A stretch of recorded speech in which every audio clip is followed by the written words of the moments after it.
أعوذ بالله من الشيطان الرجيم. بسم الله الرحمن الرحيم. أحييكم بالسلام العاطر. السلام عليكم ورحمة الله وبركاته. الحمد لله رب العالمين، وبه نستعين على أمور الدنيا والدين، والصلاة والسلام على أشرف الأنبياء والمرسلين وعلى آله وصحبه أجمعين، أما بعد. Ma'asyiral hadirin wal hadirat rahimani rahimakumullah jami'an. Syukur alhamdulillah tentunya senantiasa kita panjatkan atas hadirat Allah Subhanahu wa taala. Salawat beriringan salam tak lupa kita curahkan kepada baginda Nabi besar Muhammad sallallahu alaihi wasallam. Hadirin dan hadirat rahimani rahimakumullah jami'an. Alhamdulillah pada kesempatan kali ini insyaallah kita akan melanjutkan kajian kita pada hari ini khusus mengenai daripada judul husnuzon atas ketetapan Allah Subhanahu wa taala, mengambil daripada firman Allah Subhanahu wa taala di dalam Quran surah Al-Baqarah ayat 216. A'udzu billahi minasyaitonir rajim. Bismillahirrahmanirrahim. Kutiba 'alaikumul qital wa huwa karhul lakum wa 'asa an takrahu syai'an wa huwa khairul lakum wa 'asa an tuhibbu syai'an wa huwa syarrul lakum wallahu ya'lamu wa antum la ta'lamun. Shadaqallahul azim. Artinya, diwajibkan atasmu berperang, padahal itu kamu benci. Boleh jadi kamu membenci sesuatu padahal itu baik bagimu, dan boleh jadi kamu menyukai sesuatu padahal itu buruk bagimu. Allah Subhanahu wa taala mengetahui sedangkan kamu tidak mengetahui. Tentunya ayat ini sangat luar biasa untuk menanamkan kepada diri kita semua perihal bagaimana menanamkan sifat husnuzon, prasangka baik kita kepada Allah Subhanahu wa taala. Maka di dalam tafsir At-Tanwir, ayat ini memang diturunkan dalam konteks melaksanakan kewajiban berperang. Dijelaskan oleh Allah, perang nak menang nak kalah sama-sama pasti banyak kerugiannya. Pasti ada yang meninggal, pasti ada yang rusak. Maka pada fitrahnya, hakikatnya manusia membenci peperangan. Tetapi karena untuk membela jalan Allah, walaupun itu sesuatu yang dibenci, maka dilaksanakan karena pasti ada sesuatu yang baik dari Allah Subhanahu wa taala. Kemudian kita sebagai manusia yang sudah berikrar, beriman kepada Allah Subhanahu wa taala, niscaya mendapatkan ujian yang kadang itu terasa berat.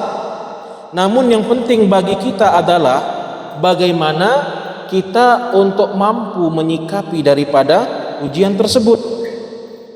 Dalam ayat ini Allah Subhanahu wa taala menjelaskan bahwa tidak selamanya segala yang dirasakan berat dan sulit itu membawa penderitaan, tetapi mudah-mudahan justru membawa kebaikan.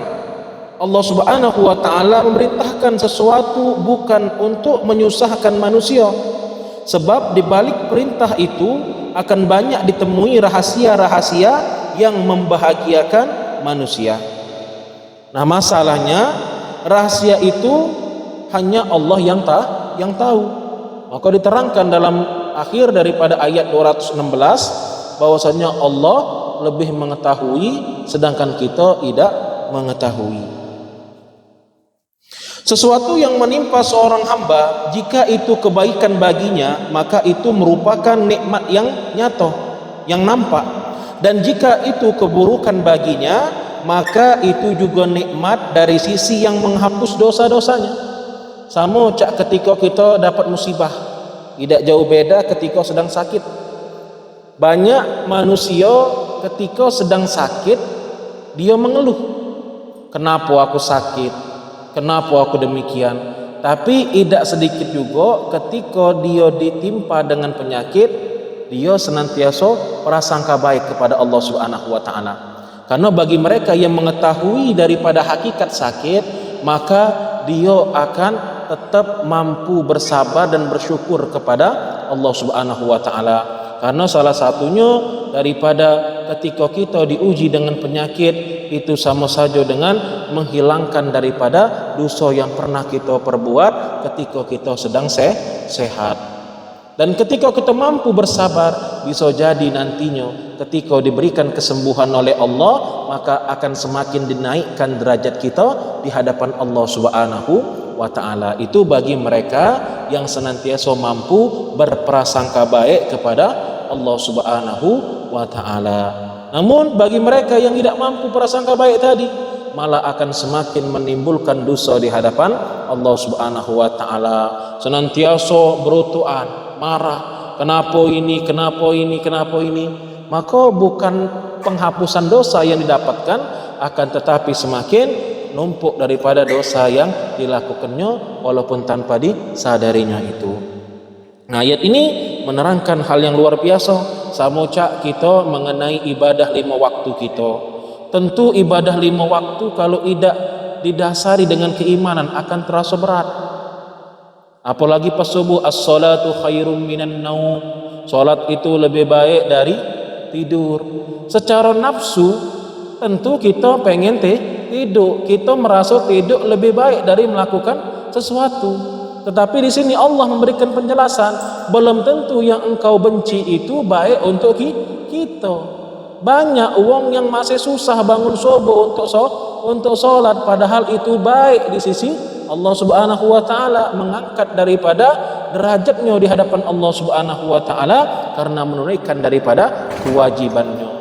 Dan juga boleh jadi yang tidak kita senangi tadi, itu tentu hanyalah Allah Subhanahu wa taala yang tahu mana baik dan mana buruknya untuk kita. Maka di sini bagaimana cara kita untuk menanamkan daripada setiap perilaku kita, setiap tingkah laku kita untuk senantiasa prasangka baik kepada Allah Subhanahu wa taala.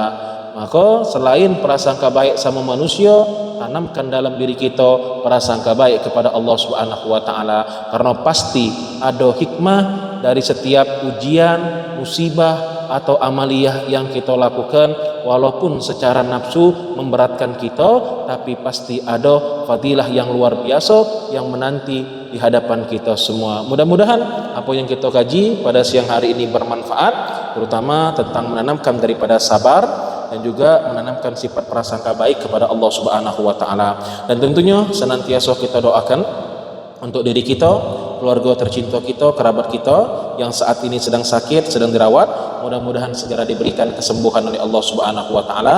Mudah-mudahan Allah angkat segala macam penyakit mereka, diberikan kesehatan, keafiatan serta keselamatan. Dan kita doakan juga untuk kaum muslimin, kaum muslimat di Palestina, di Gaza, di Rafah, mudah-mudahan Allah senantiasa bantu perjuangan mereka, dan mudah-mudahan segala urusan kita dunia dan akhirat diberkahi, dimudahkan oleh Allah Subhanahu wa taala. Amin ya rabbal alamin. Subhanakallahumma wa bihamdika asyhadu an la ilaha illa anta astaghfiruka wa atubu ilaik wal afu minkum. Wassalamualaikum warahmatullahi wabarakatuh.